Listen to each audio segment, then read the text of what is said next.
Então, Joana, em busca da verdade, ela vai dizer: invariavelmente, o indivíduo busca superar esse eu opositor frequente, adotando o comportamento castrador, por intermédio do esforço consciente para suprimi-lo, o que redunda em grande fracasso, porque o polo que orienta o outro eu permanece vivo, embora disfarçado pela aparência que se adquire. E é interessante esse capítulo 1 desse livro, porque ela aprofunda bastante essa análise. E o que a mentora nos traz aqui? Não adianta você castrar esse outro lado, né? Vamos dizer assim, aí eu vou botar isso de lado e vou sublimar esse sentimento, porque ele vai se manter vivo. E aquele outro comportamento que eu crio, porque na verdade eu não vou viver o oposto dele, eu vou criar uma imagem para suplantar aquele lado meu que é existente, que continua vivo e que, por incrível que pareça, continua alimentando a imagem que eu estou criando. Então não adianta, o que vai acontecer é que ela vai aparecer de uma forma ou de outra. Quem tiver o livro, lê esse capítulo, porque ela vai fazer uma análise até do nosso comportamento dentro do ambiente religioso, né? Quando ela vai trazer, né, chamar a nossa atenção para o comportamento, muitas vezes, de meu irmão, meu amigo, enquanto isso pode estar escondendo sombras nossas e que a gente precisa, de fato, estar olhando, vendo.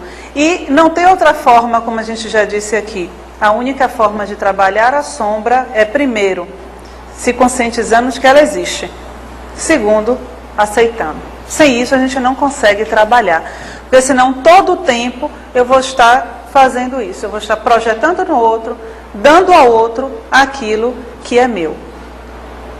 E aí James Hollis, para completar esse pensamento, ele traz que quanto mais despejamos nossos detritos nos outros, mais nos relacionamos com uma visão distorcida da realidade. Quanto mais eu projeto o meu lixo no outro, mais eu construo uma vida fora da realidade. Por que isso? Porque eu sou obrigada a lidar com a persona todo o tempo. Todo o tempo eu vou reforçando em mim uma imagem criada, uma imagem idealizada, né? E aí eu vou construindo toda a minha vida com base nessa imagem. Então a minha realidade fica distorcida. E aí a tendência também é que eu fique o tempo todo nas minhas relações com o outro, percebendo as coisas de forma distorcida. Porque o mal está no outro, então o outro nunca vai ser confiável, né? O outro nunca vai ser o político. Eu estava pensando muito isso com relação à política, né? A nossa fala, muitas vezes, do político, que todo político é corrupto, Mas será que nós já paramos para pensar na nossa postura, né? Como aquele que elege?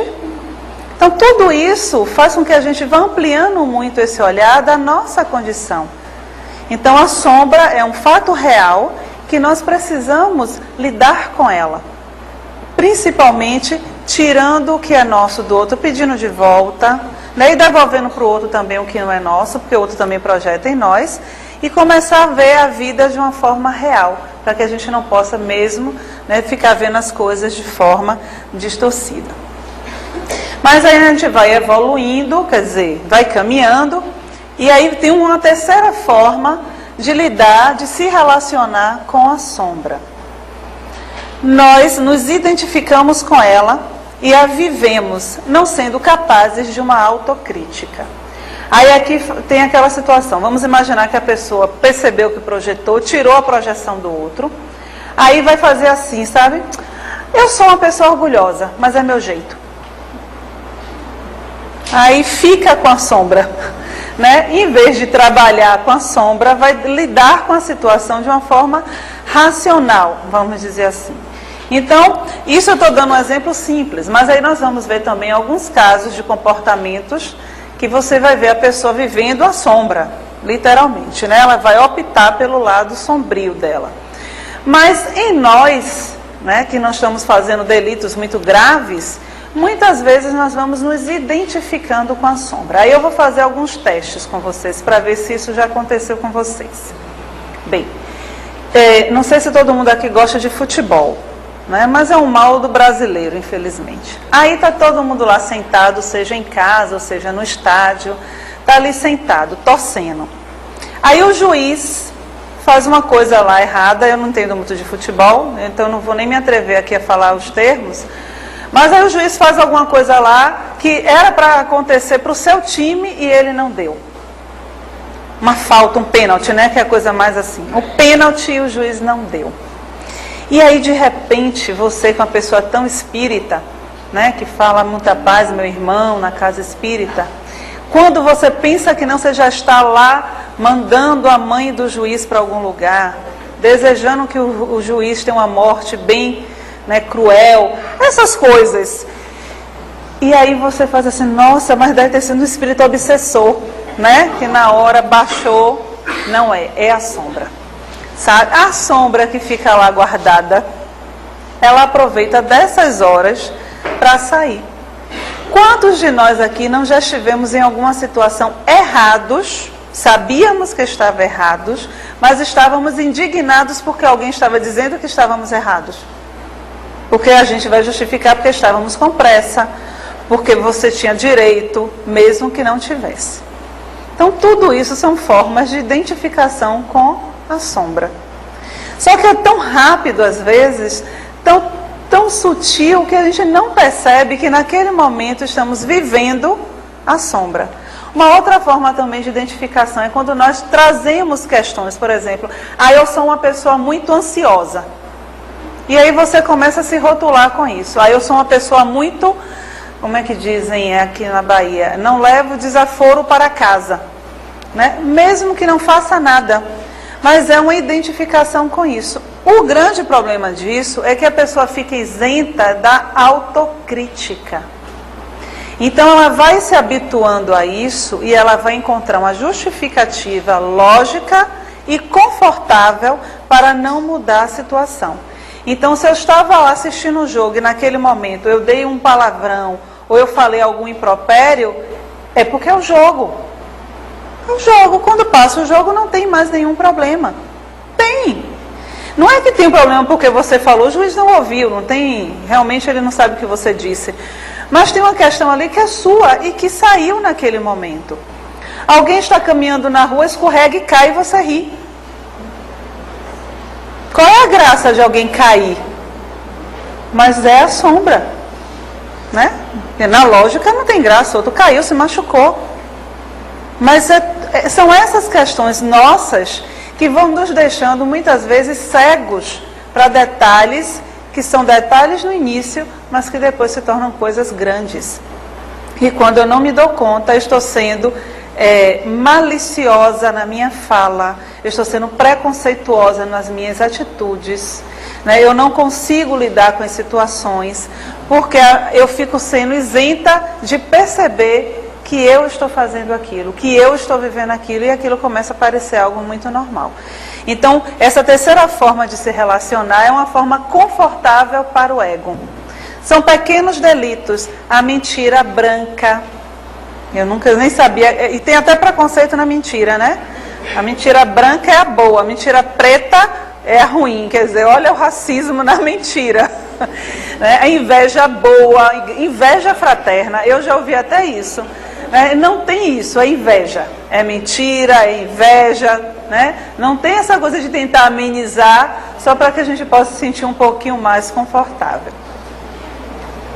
Então, Joana, em Amor Imbatível Amor, ela vai dizer, na fase adulta, o labor de renovação de valores é mais demorado, porque terá que substituir as constrições do ego e, através da reflexão, dos exercícios de meditação e avaliação da conduta, substituir os hábitos enraizados por novos comportamentos compensadores para o eu superior. E é interessante como a mentora chama a atenção, porque é na fase adulta que a gente vai se dando conta dessas questões, né? Raramente uma criança vai parar para pensar na sombra, né? Até porque não deu tempo de formar tanta sombra ainda. Mas é justamente nessa fase que os nossos hábitos, sejam eles os bons ou os ruins, já estão bem enraizados. E por isso é tão difícil, porque a persona já está formada. Então, essa persona que já se construiu, muitas vezes a gente fica com a sensação que vai deixar de ser a pessoa que a gente conhece. Porque são tantas coisas que precisam ser alteradas, então ela vai chamar a atenção que demora, é um trabalho demorado. Por isso que a meditação ajuda, a reflexão diária, o parar todo dia, tirar um tempinho do seu dia para pensar no dia, nos seus atos, no que você falou, no que você não falou, no que você sentiu e principalmente no que você pensou. Porque às vezes a gente não diz nada, fica com aquela carinha de santo, mas o pensamento está ali, né? Arrancou os olhos da pessoa, as mãos, fez tudo o que não devia. Então pensar em tudo isso justamente para que eu possa reconhecer aí a minha sombra, né? Para que eu possa de fato ter a dimensão do que eu preciso trabalhar em mim, do que eu preciso modificar em mim. E continuando com ela no mesmo livro, certamente nem todos os indivíduos conseguem de imediato uma mudança de conduta mental, portanto, emocional, da patologia e que se encarcera para viver a liberdade de ser feliz. Isso exige um esforço hercúleo, que normalmente o paciente não envida. É interessante, e Jung chama a atenção para esse processo de mudança. Então, ele dizia assim, que nem todo mundo tem essa disponibilidade para fazer, porque precisa de 3 qualidades. A primeira delas, coragem, né? A gente tem que ter coragem de mergulhar nesse mundo desconhecido que somos nós. A segunda, persistência, porque é um caminho de ir e vir o tempo todo. Todo o tempo você vai e volta. Aí às vezes você diz, eu já estou livre disso. Quando você pensa que não, você ali de novo. Por conta dos hábitos enraizados. E aí se não tiver persistência, a gente desiste. E a terceira, e mais importante, humildade. Porque sem isso, o ego ganha o espaço e aí você não consegue fazer o trabalho. Então, como ele mesmo compara em Jung, é como descascar uma cebola. Pensa que a gente vai pegar uma cebola e vai ficar tirando pelinha por pelinha daquela cebola. O que acontece quando a gente mexe com a cebola? Chora. Pois é. Então é um trabalho demorado, com muito choro, né? Dá vontade de desistir, mas a gente precisa chegar até lá, o meinho, porque a gente vai plantar essa cebola, né, para ela dar frutos. Mas é esse que é o processo. Então, se nós queremos, de fato, viver a sensação de liberdade e de felicidade, eu preciso saber que o esforço é heróico, né, como verdadeiras sagas heróicas. Nós vamos passar por todo aquele processo, sair da inocência que nos encontramos, até que possamos, de fato, sermos uno